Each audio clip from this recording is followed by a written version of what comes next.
Musa mai sana'a Allah ya yi masa rasuwa. Ado gwanja ba shi da lafiya.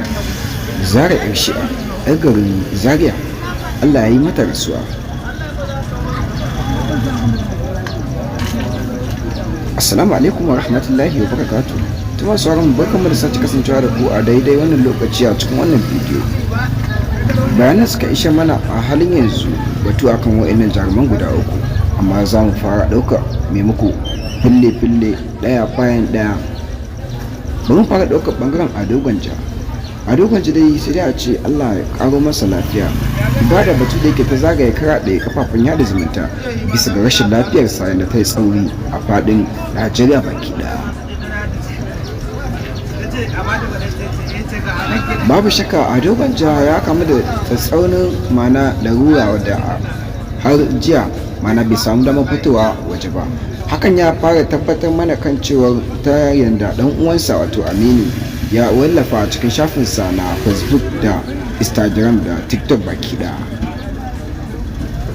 yake bayyana cewa a taya shi da addu'a domin dan uwansu wato Adamu Isa Gwanja ba shi da lafiya, wanda rashin lafiyar ta yi tsauri sosai. daga gefe da tabbas shine Ado Gwanja da babu shi da lafiya, kuma a yanzu yana bar addu'a ga dukkan musulmin da ke faɗin Najeriya baki daya.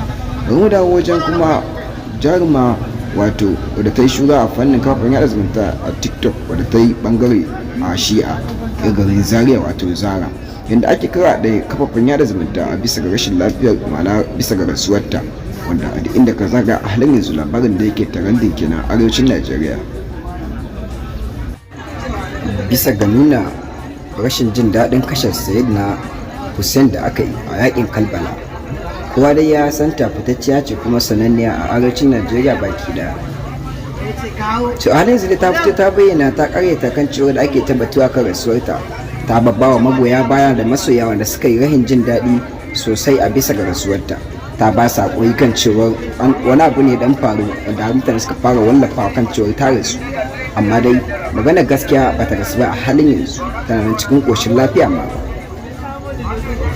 To sai kuma Musa mai sana'a yanda ya bayyana kan cewa ake ta wallafawa a cikin yafukan sada zumunta kan batu akan rasuwar Musa mai sana'a.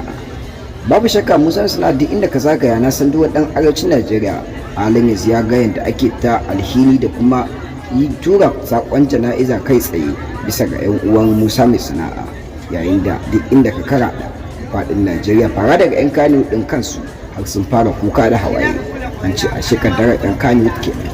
A wannan shekara dai in ba ku manta ba 'yan Kannywood sai da sauran mutum 10, bisa ma wasu suke ganin ai ba Musa mai sana'a ba ne, su suke ganin ai abu ne mai yiwuwa domin an ce kullu nafsin za'iqatul maut.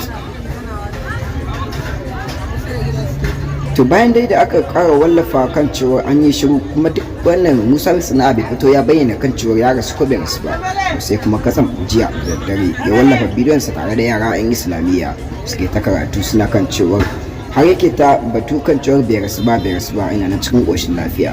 To dai duk inda ka karaɗa a halin yanzu dai daga Musa mai sana'a zuwa ga Zaruma Zara da Ado Gwanja, batu akan Ado Gwanja ne kaɗai ke gaskiya bisa ga rashin lafiyarsa, wannan mai an wallafa ne ta sanadiyar yayansa, amma dai batu kan Zara tana nan daren dam cikin ƙoshin lafiya.